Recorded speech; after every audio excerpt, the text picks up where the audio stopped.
Assalamualaikum. Welcome back again. Let's do some work. All right. Session in two parts. Okay.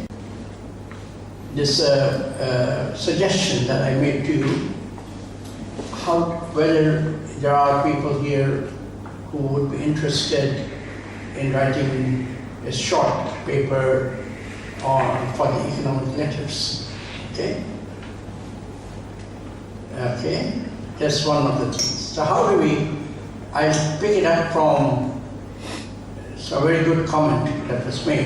Okay? It's the comment that was made, and how do you really crunch together, muster together such a big work, within 2 or 3 pages. So let's try to look at this. How do we do that? Okay. The very first thing we do is we tell to ourselves, and to others that we have a message to give. Okay. So the very first thing is therefore to say that there is a theory which is new and should be considered. Okay? And this is an Islamic way of looking at economic problems. Okay? Now, problems will not be different between a non-Muslim and a non-Muslim. Okay? Economic problems will still be of a very unique type, right? Is to tell, for instance, say, what is an economic problem? Okay? So if you read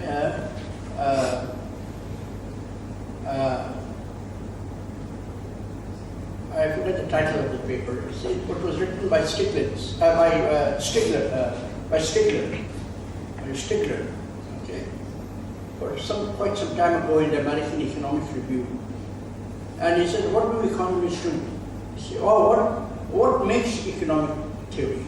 See, a more relevant question he raised was, what is the nature of economic theory? He said the great tsunami, all right, or all the great sudden big events that happen in the world, okay, do not really make economic theory. See, they are big events. They come and then they go, okay. And do not have therefore the time to give shape and form to a transforming world. See? This is not the nature of economic theory. According to him, economic theory is based on how much money I need to spend from day in, day out. You see? Simple things concerning family budget. See? Concerning what makes me happy. How do I look at the marketplace and make decisions to buy this good and that good, and so on and so forth. Okay? How these simple questions affect our lives. This is what economic theory is. Not really concerning the very big things. So, economic problems of man are the same. See? You have needs and you have wants, all right? So you have a choice between needs and wants. Okay?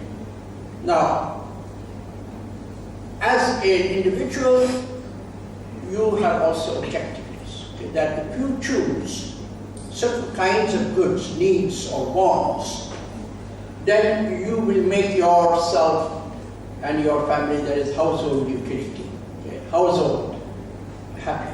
Okay? And if you take this implication, okay, that there are certain choices that make the household happy, okay, then if you spread that thing across all households, then the entire community in which you live will be happy. Okay? So you must know that from an individual choice, or how do you form a family choice, that is household choice, okay, out of certain preferences. I like, I dislike. Okay, this is a choice. Okay? And then you go from there and you extend the behavior, okay, to bigger units. Okay? And the bigger unit is a community in which you live. And a bigger community in this way, as you keep on going, will finally turn up into a nation, in a country. And finally it will become a global society. Okay? And the extension keeps on going. Okay? So what I'm going to show you is that take each part at a time. Okay? Firstly, you say that, well, the example of the epistemological nature of Islamic economics, that is Tawhid as a methodology, as a methodological worldview of unity of knowledge. Field of inquiry, okay, intellectual inquiry, which is known as Islamic economics. Okay? But there is a concern going on with many in the intellectual field that they are unsure about the nature of Islamic economics, whether such a kind of economics, okay, can really give, okay, power and value and new ways of thinking for the common good. See, this is a question that has been asked amongst many. Okay. And when you do that, then of course put in some references, right? And the references are available. Okay. So if you go to that paper which I gave you last time, right, is a critique not of the role that Islam plays in our intellectual awakening. No, it is very much in favor of that. Say, what he's trying to criticize is that we have not hit the jackpot. All right, we have not addressed the true issues of how such a kind of thing called Islamic economics can bring about a common good, that is social well-being. Okay? And this social well-being is called, in the bracket you can write in Arabic terms, it is called maslaha. See? So the very first thing is that here is that to bring to notice amongst all the readers who are familiar or may have heard about Islamic economics, but are not sure. See? They're unsure as to what it is, what can it render, what can it give to human society. See?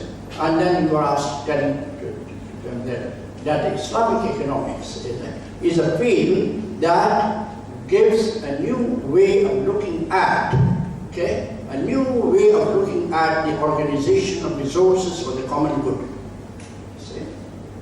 And this organization of resources for the common good, it comes from a certain law which is claimed to be universal.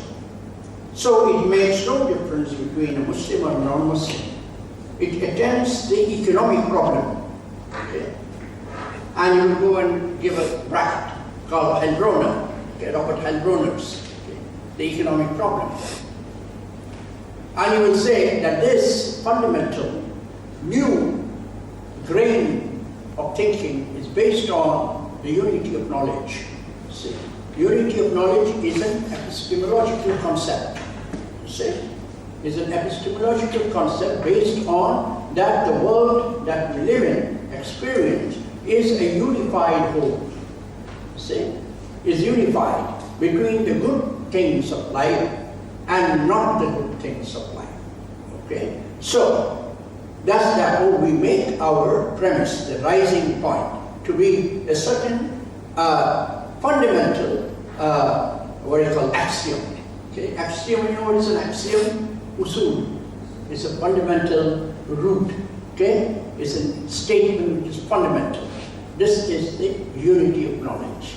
Okay, and that in the Quran it is. I mean, in Islamic economics, this is fundamental. This is the epistemological beginning of understanding the unity of knowledge between all the good things of life, right? And therefore I will say that, well, this unity of life we cannot measure Okay? We can only invoke, that's use it. Okay? We can use it to create relations. Okay? Certain things. If you buy one bundle of goods at a price of P, then you will create a revenue. Okay?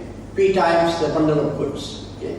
So there is a relationship that you generate, but you cannot measure the unity of knowledge as a whole. You can't do that. Okay? Yet it is a textual, that is to say, it has to be referred to. Okay? So I refer it. Okay? You will see, for instance, one can be completely silent on the use of some of the Quranic terms, which are fundamental for our Muslim way of thinking and expression. Okay? Very fundamental. Okay? But nonetheless, because you are bringing it to the attention of a very unfriendly editor, all right? So you got to be a little hiding, all right? So I would say that fundamental domain of knowledge, that you say, it acquires a mathematical nature. Okay? It only creates relationships.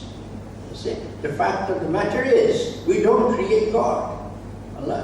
Allah is not created, all right? But He creates everything, all right? So, and Allah is full of knowledge. So what we say is, without saying all of those kinds of things, we are saying that there is a domain which is the fundamental epistemological thing of the Islamic economic thinking. This is unity of knowledge. Okay? But the unity of knowledge you can't really grapple. You can't sit on a chair. It's not a thing like that. Okay? It's too open, too big. So all that it does is creates relations in the world. Okay? It creates something. Okay? But by itself is not created. So it is a mathematical entity. Right? We represent it by a certain symbol. Okay? And I usually do it by this. Okay? This is a it's non-configurative. You can't measure it. You can't give it numbers 1, 2, 3 like that. All right? You can't give it the shape of a mountain. All right? Or the shape of the depth of the sea. You can't do all that. Okay? Non-configurative. See? Because Allah has no shape, form, measure. You see? So all that we can say is that this is the completeness of knowledge. Right? It creates, but by itself is not created. See? Because it creates the world. See? It creates the world. But in what ways? We say there must be a relationship, some kind of things to carry other things. If you say that I want to make a shop. Okay? Well, to make a shop you need to have a shop, and then to fill it up with many of the foodstuffs that you need. And there must be a way to bring all the foodstuffs from the marketplace and fill up your shop. Okay? So you need a truck. You need a certain vehicle to bring all of those kind of things. Thus there is a vehicle. Okay? A vehicle that carries the unity of knowledge from the completeness of knowledge to the world to make a shop. Okay? Or to make a market, all right? Or to make a family, right? All of those things are created things, okay? But you create it in a certain way, okay? And therefore you need certain law that guides you, okay? This is called hidayah, right? It guides you to make the world in a certain way, to make your house in a certain way, all right? Otherwise you will not be making a meaningful house, all right? It will not be a good house that you make, right? So this is the unity, the principle of unity being taken from a certain very big too big to be completed, right? To the world that we have, okay? But in between there are many kind of intricacies. We will write those things down. All the words that I'm talking about don't need to be filling up the pages. See? is the very first thing that all that you will have to do in this particular case is that the epistemology of the Islamic way of thinking of economics is to assert that an economic system is for the common good, say. And this common good can be generated by creating a tighter world, a world of cooperative relationships, okay? Interrelated relationships. This idea of creating a world of interrelated relationship based on a certain text, a certain origin of knowledge is called the unity of knowledge. The unity means the connectedness, okay, of things. Right? So I denote that premise to be omega, okay, which is to say this is the complete stock of knowledge, complete domain of knowledge. It is not created, yet it creates. Okay? And it creates a world. It creates a world. Okay? And this world is made up of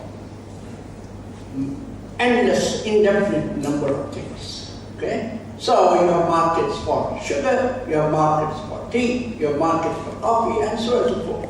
You have goods, okay? Different kinds of goods that you buy and sell, right? You have different investments, okay? You trade in different kinds of things, okay? You make different diversities of food, all right? Okay? You make different kinds of, what do you call that, resources in life, okay? There's human resource, there's physical resource, there's natural resource. So you make resources, you make institutions. So this one here, this thing is like the one that I gave you this morning, okay? Is many things, many things, all measured, okay? All measured. So you would say you have a stock of houses that you have to make, right? So how do you create the unity of houses?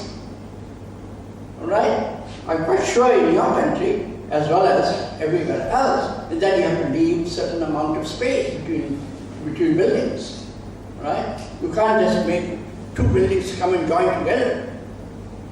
Are you following? You have to leave. Municipality will say, well, you can't. The city will come and say, you have to leave so many feet of space between buildings to give air and, other kinds of utility to come through. Okay? This is the unity that we talk about. An organic relationship, an interrelationship. So this is that. This is X1. One is house. There is a market. X2. There is a masjid. X3. There are food. X4. And so many others. All of this. But as Imam Ghazali had said, that all of these things have an inherent. Okay, inside each of these, there is value. Okay. There is a value that is inside. So X1 is a house. Okay. X1, for instance, in Quran they say buyut, right? Buyut. So this is the buyut, which the Quran in Surah Al-Nur talks about. Okay. So you have to have what is an Islamic house? Okay. An Islamic house that has privacy. It has privacy. Then it has light, it has got cleanliness, okay? So all of these things are attributes of the house that you have, which you can call to be an Islamic house, okay? Now, how does it differentiate with any other house? There is a differentiation between that. Is that if you go to any other house, you will have a lovely house, but no privacy. You won't have a privacy in those houses, okay? Right? Maybe you will have light, all right? You have light, and you have got other amenities, but you have no privacy. You see? So you are lacking in one attribute with everything else remaining the same. See? So these are some of the things that make that value, that is how you make that X1 to be a meaningful Islamic social house. Okay? Then the same thing is that is X1 and X2. Okay? X1 is a house, X2 is a house. Right? But at the same time you find that X2 are the same thing, and you say X1 is wealth, X2 is wealth. Okay? X1 is a wealth which is held by some person called 1. X2 is wealth held by some person called 2. Right? And you see that x1 and x2, there is a sense of equality, that is distribution between them. Okay? Whereas in many other cultures you will find x1 is exorbitant wealth and x2 is no wealth. Okay? Very poor. So x1 is therefore a kind of a wealth, a resource, a house, which is for the preferred few. And x2 is something which is not for everyone. For a very, low, underprivileged, okay? Which is again not a kind of an Islamic way of thinking of life-sustaining good society. Okay? There should be some semblance, some idea about the equality of housing that should be thought of. Okay? So all of these are things of value. See, they are induced. Value is put into kind of things. All of these words don't have to go inside the writing. Okay. The writing is firstly to say that Islamic economics begins with an epistemological idea of the unity of knowledge. Okay. Because the unity of knowledge is non-configurative, we denote it by a mathematical symbol, omega. Okay. From omega starts a law. This law is the law of the unity of knowledge, which is used to make the creative world. The world according to that kind of epistemology, that kind of understanding, reasoning. Okay.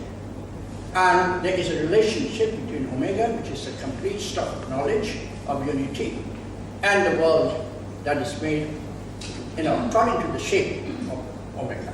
And this is the relationship which you have. Okay. But this is a meaningful carrier. If this does not exist, okay, then the world cannot be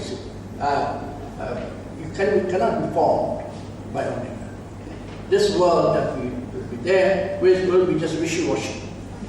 It will be just the way you feel you want to have it. So, but there is a relevance. Okay.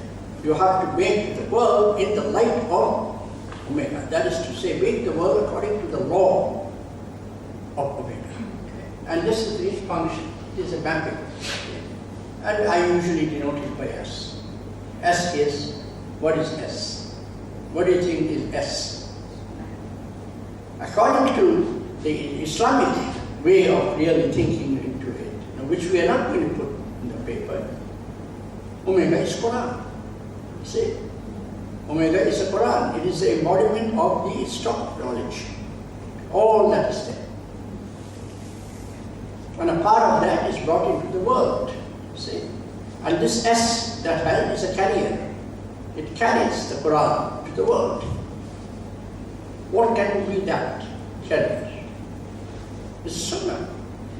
Alright? That's the Sunnah. But we don't say it. See? We don't say that. If S is not there, omega can be there. But it cannot be brought to the world.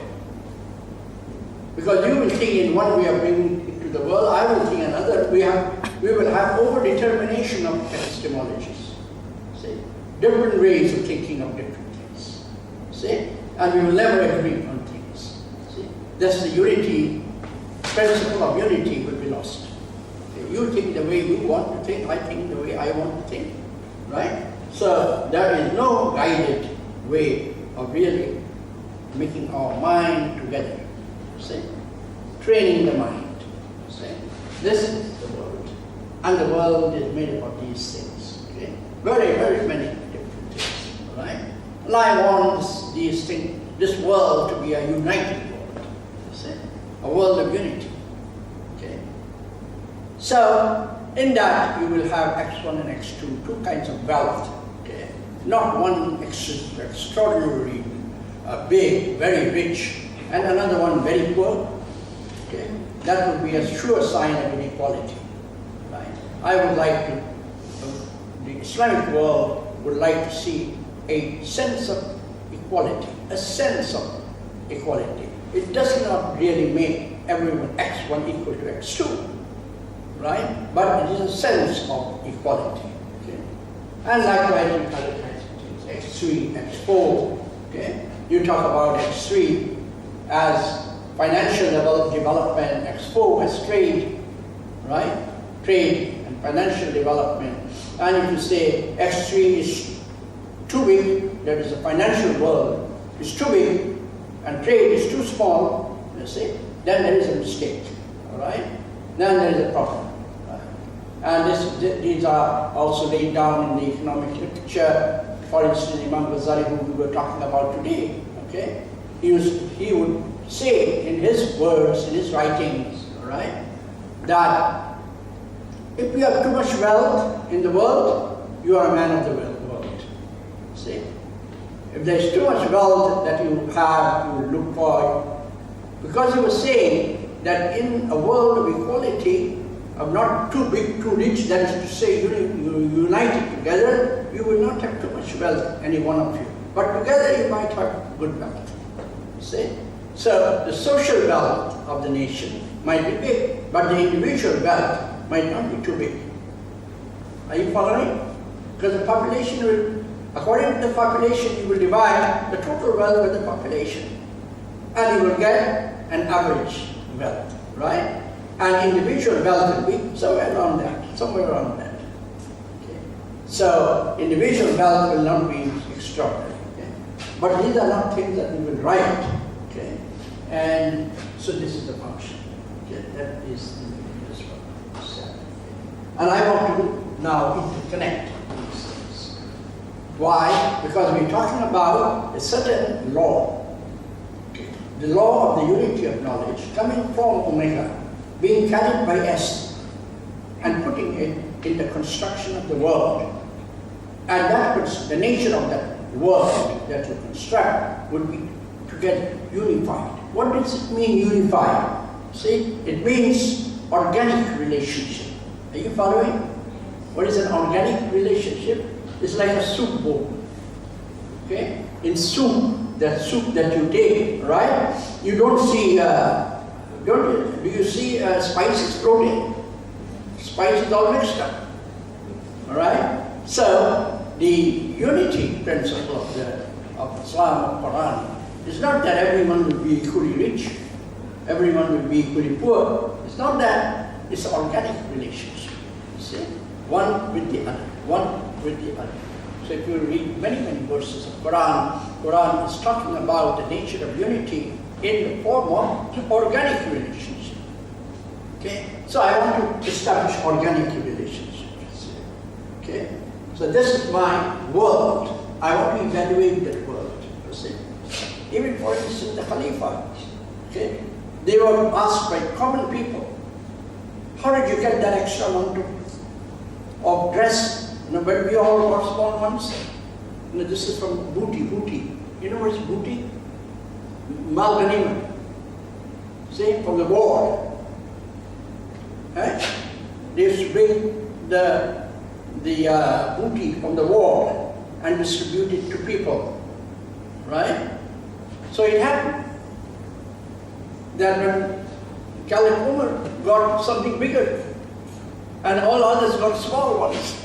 So people asked him, well, how did you get bigger than what we got? And see?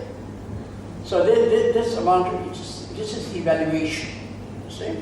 Evaluation. You evaluate yourself, another person evaluates you, you evaluate another, right? There is an evaluation constantly flowing in a learning society. See? The society that learns must hear to another. This is what we call multi-sectoral dialogue. You see? But we are not going to write on that, right? But this is what I'm explaining today. So if you want to join in today. So this is this one here. Okay? This one here is the epistemology. And listen, and if you extend that to here, up to here, if you extend it, okay, then that would be maqasid. Okay? So this will be maqasid. Maqasid al-Sharia. Okay? Meaning to say that the maqasid contains three things. Okay? The Quran, the Sunnah, and discourse. Okay? Discourse means fiqh. Okay? So it is the fiqh thing. So it tells how do I put a certain idea into action, into application. So it tells you that the maqasid has a third part. Okay? The third part could be very wonderful, may not be. Right? It's the fiqh. Okay? Whose fiqh is this? So if your fiqh is once again returning back to Quran and coming back to the world, then the cycle is completed between Quran and the world, all together, and we only discuss. Okay? This is fiqh al-Rasul al-Quran. This is the fiqh of the Quran. As opposed to that there is a fiqh that was done by certain time and place and people, and we rotate within that.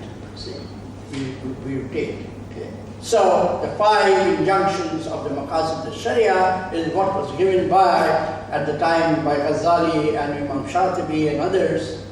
We still stick to that. See? We don't move out of that. See? So we only rotate within that. See? And our horizons of thinking of the maqasid was to the muamalat only. We stick to that.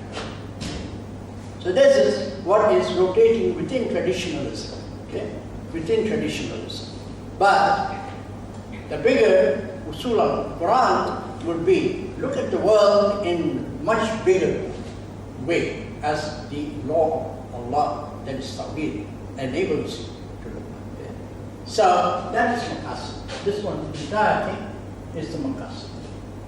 But the problem arises here at this point. See? Where you have then a knowledge formed by faith. And if this knowledge formed by faith, I'm just telling you that it's going back to Quran. We will not write all those. Going back to Quran all the time and reviving our knowledge of the world all the time, then it is really engaging us in the light of the Quran. It is not engaging us in the light of what such and such Imam taught. See? Which is good. I don't say throw away everything, but you can be critical. Okay? Allah will not say, will not put the sword on us. Right? This is allowable in the Quran. It's to expand the horizons of knowledge. See? In the light of Tawheed, of Allah's law, Quran and Sunnah.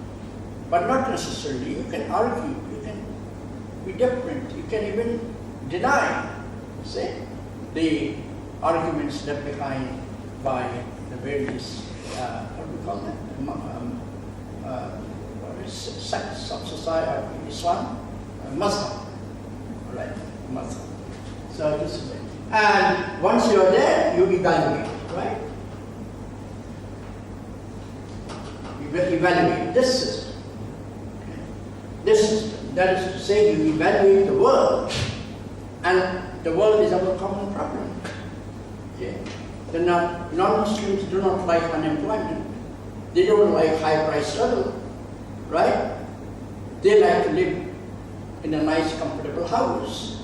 We also do the same. We don't like unemployment. We like also, to live in a nice house. Problems are the same. Okay. Problems, the way to solve the problems, that's where the difference is. You see? That's why here, our way of solving the problem is to go to the unity of knowledge. See? And all the organization of the world, that comes out of it. Out of that organization of the unity of knowledge. See? If you unite knowledge, then this is what the Quran says, in their wealth, in your wealth, is a share of the poor, right? Zakat, for instance, right? Okay. What kind of development do you want? See, do you want a development where the very rich live richly and the very poor live poorly? Do you want that? See? That's not the Islamic way. Okay? It is not to throw you back into the primitive age. It is to put you forward into a disciplined society. A society that learns how to reconstruct itself. See? There is Anthony Giddens. He is the used to be the director of the LSE, London School of Economics. Okay? And he explains in his book, Critique of Material of Dialectical Materialism, in that he says, what is modernism? Do you know what is modernism? Modernism is not big buildings and big roads and all this kind of thing. It is a creative mind. See? A mind that doesn't sleep. See? This is the problem of what he called presency. There is nothing that is new. See? Anything that becomes new becomes old. See? So it's the problem of presency, and that happens in the forward moving, constant flow of the mind. See? So this is what is also found here, that we are talking about progressive learning. Coming back to Quran and Sunnah. Okay? And critically, though not absolutely, okay? Critically viewing everything else. See? Critically, because there is nothing in the Quran. We said that we have to abide necessarily. We have to respect the ulul amr. See, we have to respect their views. This is must, this is very necessary. But there is no need completely to agree or to disagree with the mujtahid. See, no, there is nothing in the Quran, nowhere in the Quran. But we have to regulate ourselves. Essentially, therefore, it is to go back to the Quran and the fiqh and make the world on the basis of organic relationship. This is the relationship of unity. Because organic means tying up. Okay? How is your shoe related to your laces? Okay? Would you be able to wear this kind of shoe with lace, without the lace? Your leg will come out like that. Every time you walk, you need to be coming out. You have to tie the lace. Right? So a lace is unifying the usage of your shoe for your feet. So all of these things are therefore up there in the air. Okay? Everywhere you find unity is the principle of life. Okay? Who will avoid? Who will say no to it? Okay? No one will say no to it. See? This is the principle. Okay? So that thing there, this thing there that you have is the evaluation. How well have you done? Like I asked the question, when people ask the question to Khalifa Umar, where did you get the wrong dress when all of us, everyone, we got shot once? It's not that given to you, right? So that's the kind of thing, this evaluation. Okay? You have to evaluate yourself. How well have I done? What must I do now? What is the improvement I got to bring about, right? What changes can I make to the world that I want to attain? You see? And so these are kind of things. It's a very multi-dimensional, human activity, as well as algorithmic activity. See? Algorithmic means by computers, you see, by data, by policies, okay, by the implementation of ideas, see, dialogue. See. So this is the evaluation box. And when you evaluate, you move. Okay? The only reason for evaluating is to find out how well or not well have I done. If I have not done well enough, society has not done yet sufficiently well, it has to make amends, that is changes. Okay? And this is called the simulation. Okay? It's a wonderful area of different kinds of statistical work that you can do. See?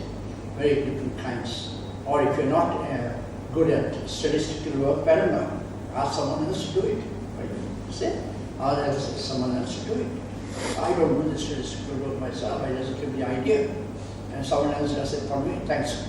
Thanks for that, no? So this is what it is. You don't stop. What about if you did well? If you did fairly well, would you say, oh, let's go to sleep? We have done well. Alright? No. See, this is the idea of the recreative order. Khalqin Jadid, you see, the new originations that Allah brings out in life for you. Okay? So therefrom, this is the continuity of the process. I have explained that in so many words, but in the writing of that paper, we will not really go into all of those. In the writing of the papers, we will say that Islamic economics brings about in the world the attention to common problem solving, but with a specific epistemology. And this is the epistemology of the unity of knowledge. See? And it is described, explained by the following string. Okay? And this is the string that we will write down and give the legend. The legend is omega means this, this. Okay? World means this, recreative knowledge means this, continuity and sustainability means this. That's what is the first part. Okay? Is to look at the epistemological question. Okay? The first part is ended there. See? And the second round is how Maqasid al-Sharia is placed in the epistemic methodology. It is common say amongst many Muslims, okay, when we have for some time now, that the Maqasid is really the fundamental law. You see? The construction of the epistemological or the epistemological construction denies that fact. You see? It says that the Maqasid al-Sharia is a gateway. You see? It is like what is it? Allah nuru samawati wal ard, right? So what is it? That He is the light of the heavens and the earth. See? So it is like, the idea is like you go into a very dark room, you see nothing, all right? Then you switch on the light. When you switch on the light, you see the grandeur of the furniture and all layout and everything. Okay? So it's like that, you know, that the unity that is a light that shows things around, these things around the world. Light is a law, you see? Okay, it's a law. And the reason what you have applied, that you have to light up to see the room furniture, this is the Maqasid. It's a gateway. See, it enables you. Are you following? It enables you. So it's also that kind of thing. The second one, how Maqasid. So Maqasid itself, although so understood by so many, you see, is really not the fundamental law, which is sometimes we call ontological law. The ontological, fundamental law is the law of Tawheed. See? But you can't understand the law of Tawheed unless you give the door open, you light up the room. You can't see the furniture. See? So you open up the room and you see the furniture. This is the function of Maqasid al-Sharia. You see? And the Maqasid al-Sharia is that bringing the Quran and Sunnah to human interaction, okay? To the interaction, social interactions. Okay? This is very necessary in order to raise, germinate, okay? Continuously germinate knowledge. Okay? And the world will continue on in a sustained pattern. Okay? This is the second. Okay? Not too much writing, all right? And the third one is a case of preference, which is, I think, what you were asking. That is a preference. How do you form preferences, choices in society, right? So now, if you were to go back to neoclassical, standard, orthodox economic theory, right? It says that, well, if you want to be consistent, because there is an axiom, the axiom of consistency, okay? Rationality axiom must hold you to be a rational thinker. Your choices must be given and given for all times. Okay? So you must therefore decide upon a particular choice and hold it constant, right?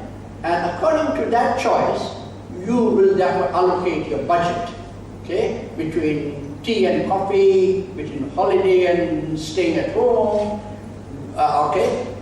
between housework and going to work outside home, all those kind of things, right? This is what is the standard way of thinking. Okay? That is once you choose, then for that choice, you don't change your preferences. Okay? So you have, say, for instance, if you have apple, you have what? Durian, and then you have got apple and you have got banana. And you said that, okay, durian better than apple, better than banana. This is a choice in your basket. Okay, a choice of fruits. All right. So when you go to the marketplace, you will know how much to spend in durian and this and that. All right. This is your preference.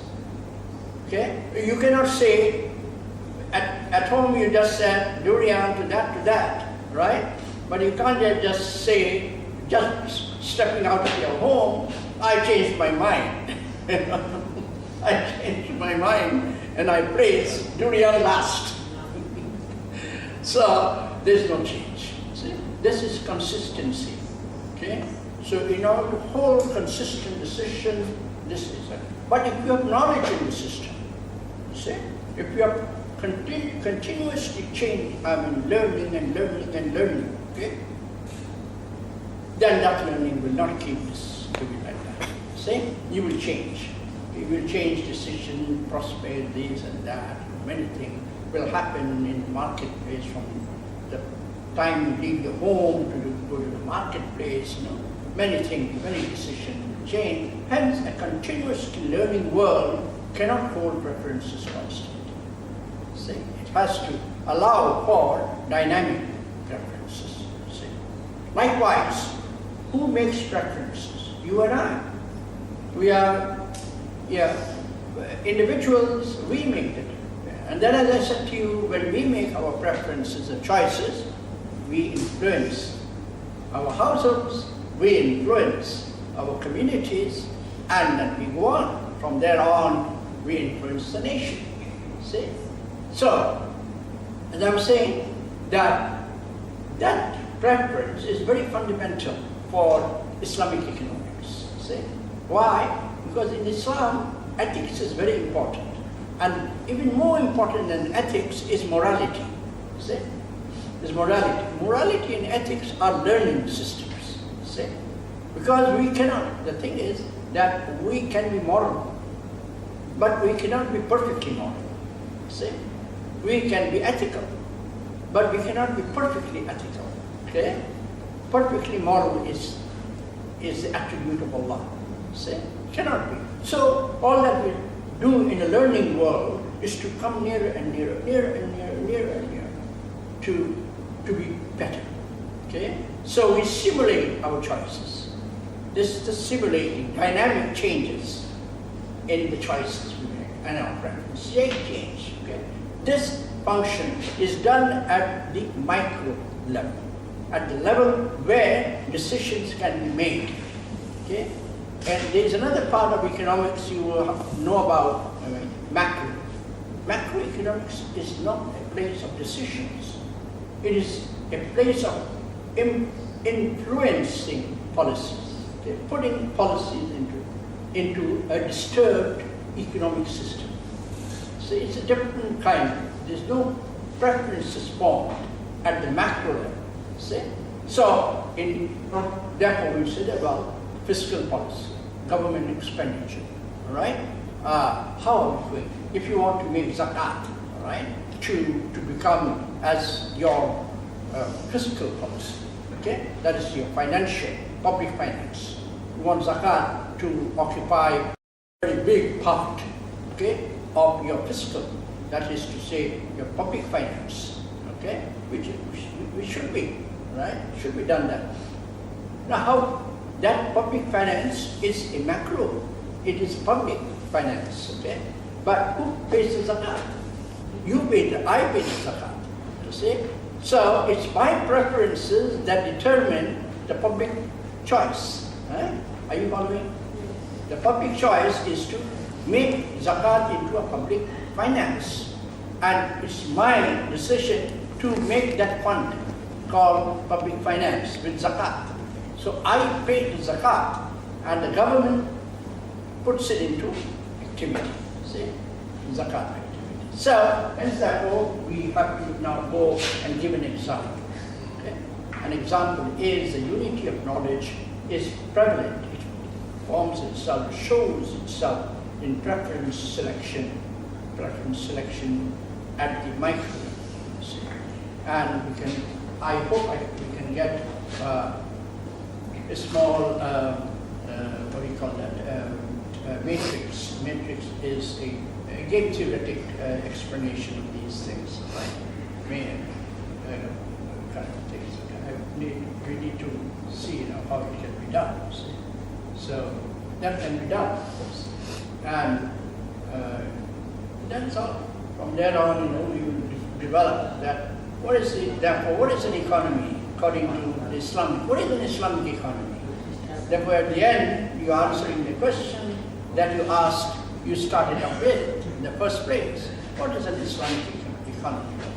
What is an idea?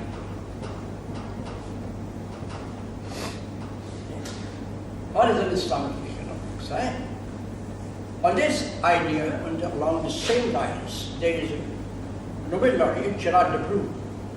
He's a mathematician, and he explained an economy, not of course an Islamic economy, but an economy. And he had a special way of showing what an economy is, right? And an economy, according to him, it is self-contained thing. It won't change its properties. Okay? And its properties are made up of price, goods, resources, preferences. Okay? So, in that Gerard de Brugge's idea, which is the existing idea, that the economy is made up of price level, goods, resources, okay, and preferences. And the preference will have to remain consistent. See? Otherwise, prices will not be will change. See? Okay. Otherwise, goods, the value, the amount of goods bought and sold will change. And if that is the case, then what will happen to equilibrium? Equilibrium will change, like the wind, always changing.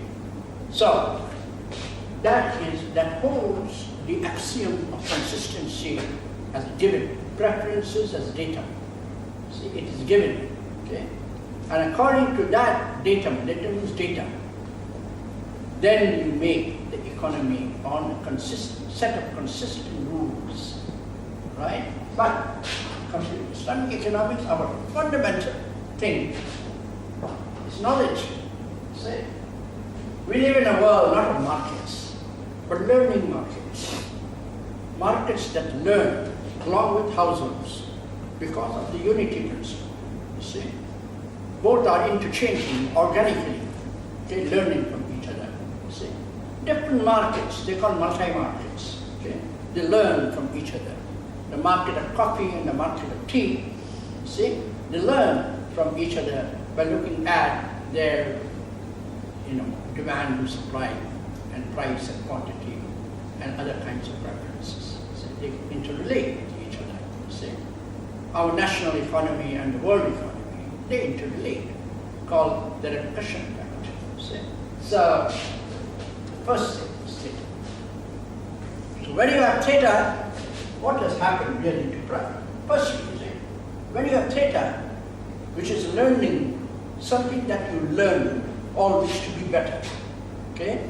Something that you learn to come nearer, to practice, to understand, and practice the unity of knowledge. See? That is what is theta. Okay? Where is theta got from? Where do you get theta from? Theta is derived. Theta is our worldly knowledge of unity. See? That is why theta is not perfect.